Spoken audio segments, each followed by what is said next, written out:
This offseason, there are going to be many proposals to the kickoff rule to try and make the kickoff something more than just a ceremonious play that means absolutely nothing. Some proposals are better than others. This one might be one of the worst.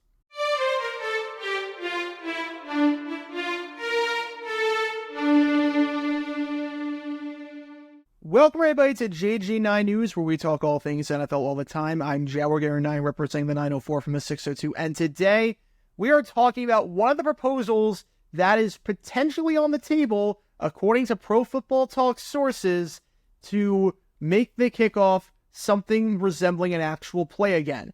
The owners, the league officials, were not happy with the kickoff this year. They tried the fair catch rule like in college on a one-time basis. It did not work. There were more touchbacks than ever. It seemed like there was very few kickoffs that actually got returned this year. During the Super Bowl, there were 13 kickoffs, and every single kickoff resulted in a touchback. That made NFL officials pretty angry. So they're trying to change the rules so that the kickoff is safe, but at the same time is an actual play and not just a ceremonious play where it's just a touchback every single time. And there are some proposals on the table, like the XFL proposal, which I happen to really like. Maybe moving the ball back from the 35 to the 30. Maybe a rule saying that touchbacks, instead of being at the 25, are now at the 30-yard line. There are some ways that owners and competition committee members are trying to incentivize kickoffs to be an actual play again. And this is one of the stupider suggestions, because according to Pro Football Talk, one of the proposals is that teams will be required to have 2 kickoff returners on a given play. So that means that when you line up for a kickoff, you have to have 2 kickoff returners back there. I don't get how this makes any sense at all. I don't get how this accomplishes any objective. Number one, the goal is to reduce injury. That's why all these rule changes were in place.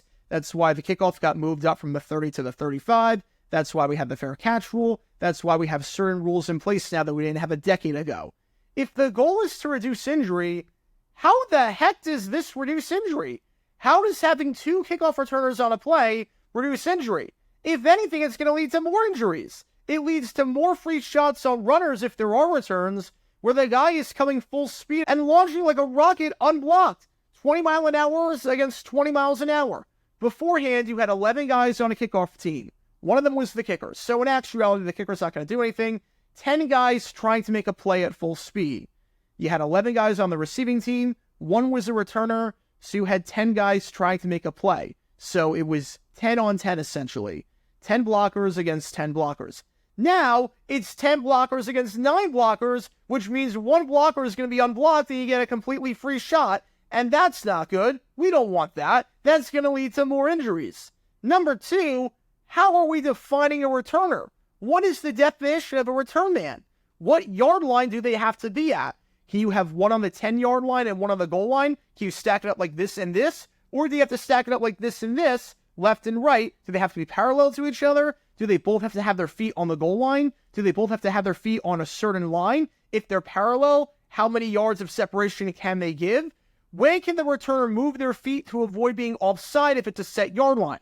So if they both have to be on the goal line, and if that's how we're defining a returner, that they both have to be on the goal line, and both of them have to have their feet, at least a part of their foot on the goal line, whether it's a part of the foot, the entire foot, the back of the foot, do we really want the officials to be policing even more? Like, let's think about this. Do we really want officials who are bad enough as it is and have enough on their plate as it is with how fast the game is going and with how many rules there are now, especially if they do the hip drop tackle thing, do we really want officials to have to do even more? The last thing we need is to add more calls on their plate, like determining when the ball was kicked, and if the runner left the line beforehand, if that's how we're defining a returner, if they have to be within like a yard of each other in terms of being parallel. Do we really want that? Do you want every kickoff to be scrutinized like a penalty kick in soccer with the goalie off the line where you can't celebrate until the VAR check? If you ever watched soccer and you watched a penalty kick, especially a PK shootout, you know exactly what I'm talking about. The goalie is not allowed to leave the line until the kick is taken, and that leads to literally every penalty kick being reviewed because it is analyzed frame by frame as to whether or not the goalie left the line. It is painful, it is excruciating, it is not fun for anyone. Well, guess what? If you are defining a returner as being on a certain yard line, you're going to get that. You're going to get a whole lot of that, And no one wants that. No one wants more policing. No one wants more officiating. That is how you make it like that. If you want to make the game even more heavily officiated than it is, this is how you do it. It's not going to be fun for anyone. I'm telling you, the first kickoff return that gets negated because a guy left the line too early, that's bad. On top of that, what about if it's a windy day where kickers might not be able to reach the end zone or the goal line, and you want to have your returners up more? Let's say this kicker can't reach the end zone, so instead of having the returners start and have their foot on the goal line, you want to have it on the 5-yard line. Well, you can't do that under these rules if that's how we're defining a returner. And again, if there's no set yard line for how we define a returner, then how can we possibly define a returner? This doesn't seem to make any sense whatsoever. On top of that, how on earth does this reduce touchbacks? If a team is dangerous enough returning, if they have a lethal returner that you don't want to kick the ball to, guess what? Kickers are still just going to boot the ball out of the end zone. Nothing changes there. They'll still get the ball at the 25-yard line. They will still not have to kick it to that person. They're still kicking off at the 35-yard line so they can still reach the end zone. So even if this works, it won't work. It's such a stupid solution that doesn't seem to reduce injury, that doesn't seem to have a clear, concrete set of rules in terms of how we're defining a returner.